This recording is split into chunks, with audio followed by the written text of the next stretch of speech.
So next we need to make sense of the t goes to 1 minus I epsilon infinity limit.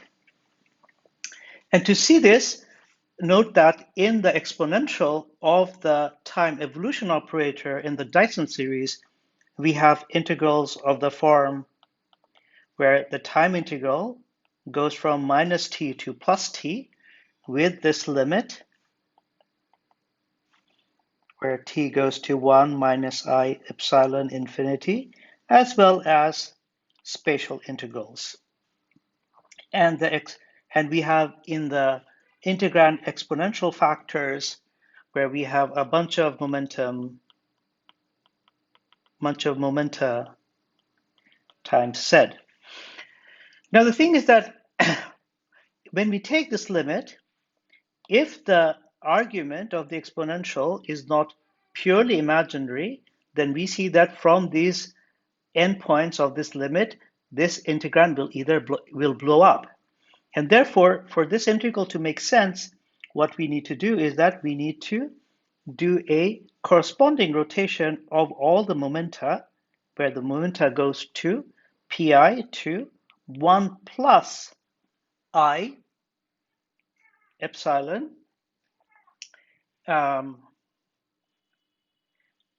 so that in the momentum, if you look at the momentum plane or the momentum planes, what we will do is that we are going to do an integral which is, I'm of course exaggerating, we do an integral where we rotate our contour in the opposite sense, and these are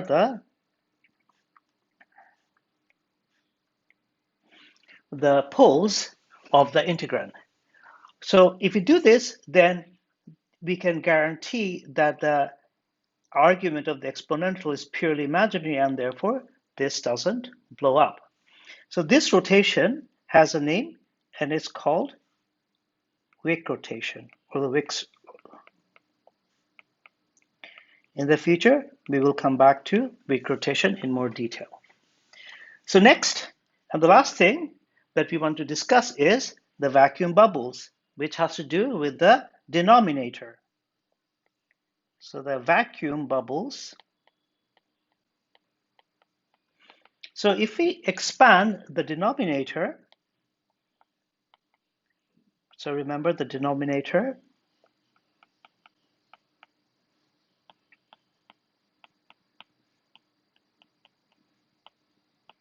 had this form.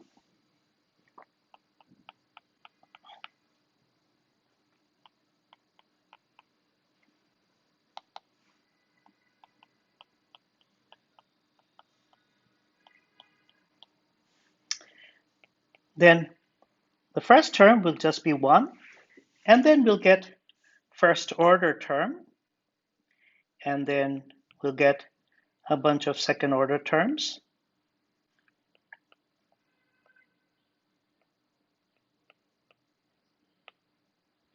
The first order term is just 1. The second order term has a symmetry factor of 4. This guy has a symmetry factor of factorial of 4. This has a symmetry factor of 2 to the power 4. And this guy has symmetry factor of 2 to the power 2 times 2 to the power 2, and so on and so forth.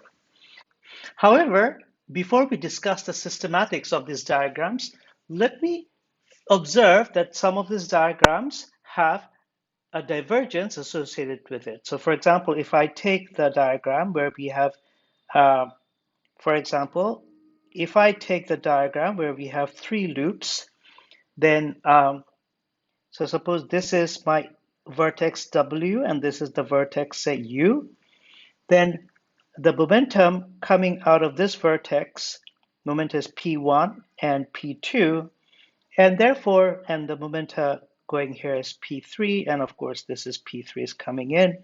And therefore with the W vertex, we can associate a delta function, which is say P1 plus P2. P3 being canceled out by the other P3. So we see that the delta function at the vertex W is already enforcing momentum conservation. And therefore, by the time that we get to the vertex U, we will get a contribution which is just D40 because automatically P1 is equal to minus P2 by the time they reach at U. So this is, of course, a divergence, and the origin of this divergence comes from a fact that it's coming from the Fourier transform of the coordinate space integral of d4 of u. And we can think of d4 of u as the limit where t goes to infinity 2 times t times the spatial volume.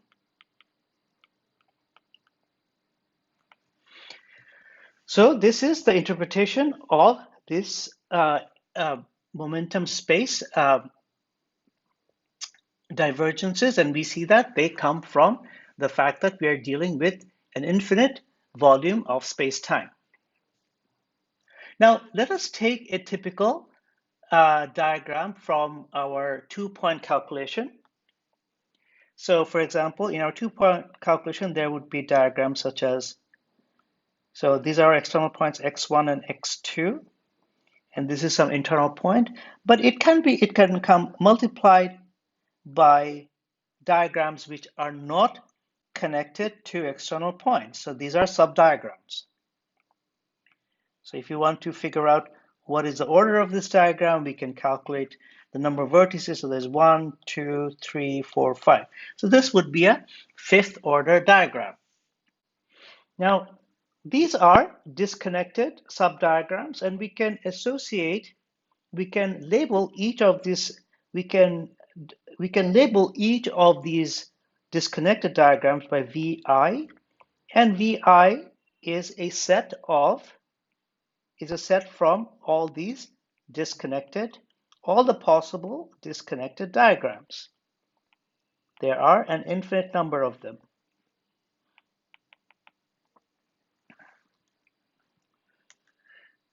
Now, if in some term VI occurs, say Ni times, then we see that the amplitude corresponding to that diagram would be given by Vi to the power Ni. So here we are using Vi also to denote the amplitude corresponding to the diagram.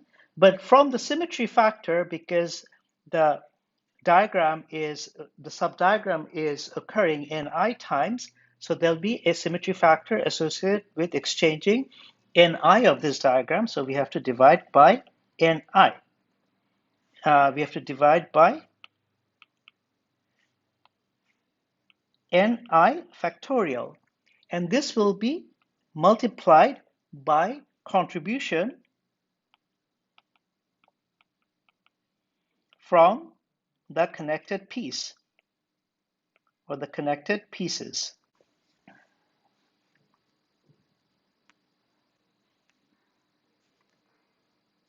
So thus, for example, for the two-point function, for the numerator, we can write the limit where t goes to 1 minus I epsilon infinity.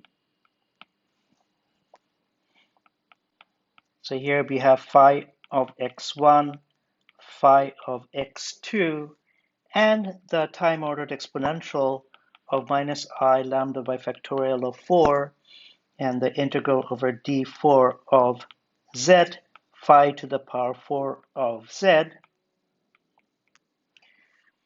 So this is going to have the form where we are going to have all the connected diagrams. And in every connected diagrams, we may have Ni of disconnected diagrams. So each of these diagrams will have a factor which is the contribution from the connected pieces. And then there's going to be a product of all the disconnected pieces, each of them will have Vi, and since there are Ni of them, they'll be raised to the power Ni, and there'll be a symmetry factor 1 over Ni factorial. So that'll be the general form of each of these diagrams. So then what we can do is that we can then factor out the connected piece. So we'll have a sum over the connected piece. So there'll be contributions from the connected pieces.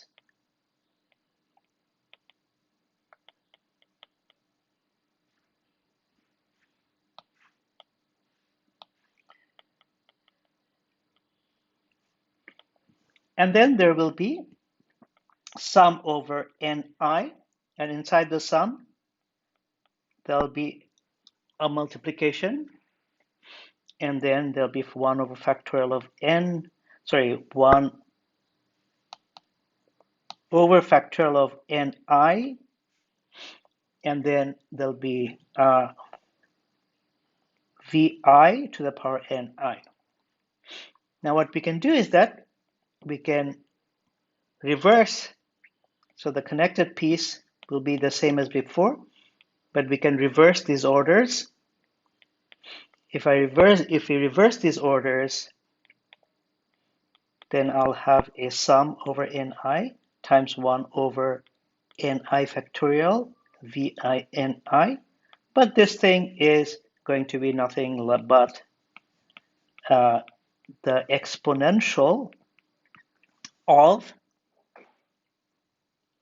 the Vi, and because we are seeing the product of each of these Vi's, what we'll see is that we'll see exponential of the sum of all the contribution from the disconnected diagrams, and this is the connected contribution. So we see that there's a beautiful factorization between the connected pieces and the disconnected pieces. And it's very easy to show that a similar argument shows that from the denominator, there is no connected part in the denominator.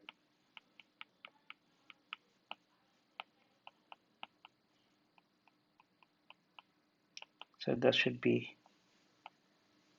a Z, although it doesn't really matter here. So from the denominator, we will basically just get the disconnected pieces. So the denominator will just be the exponential of I sum over Vi.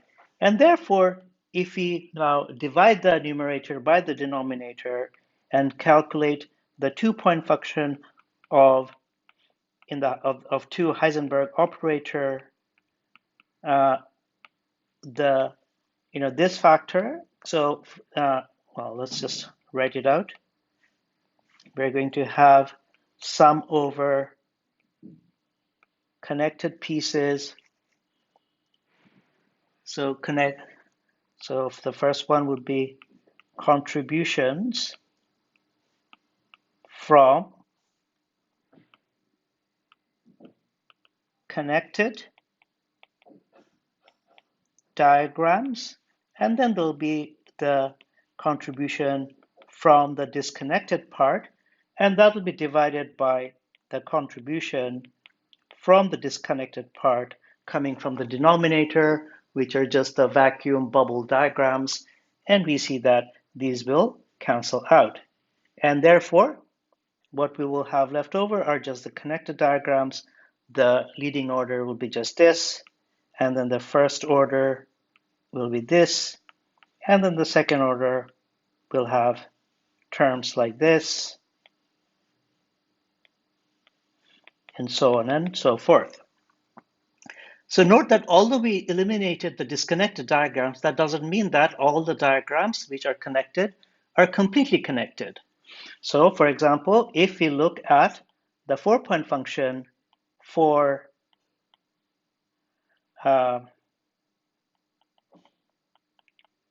if you look at the 4-point function, the Feynman diagram expansion of the 4-point function,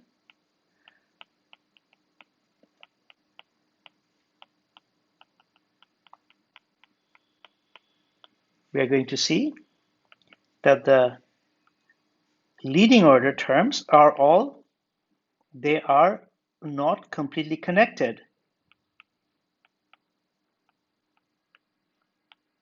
Like some of the particles are interacting with some, but not all of them are interacting with everyone. So the first fully connected diagram comes from the first order, where we have a vertex, but the first order also contains diagrams which are not fully connected, such as these diagrams, but embellished with a loop.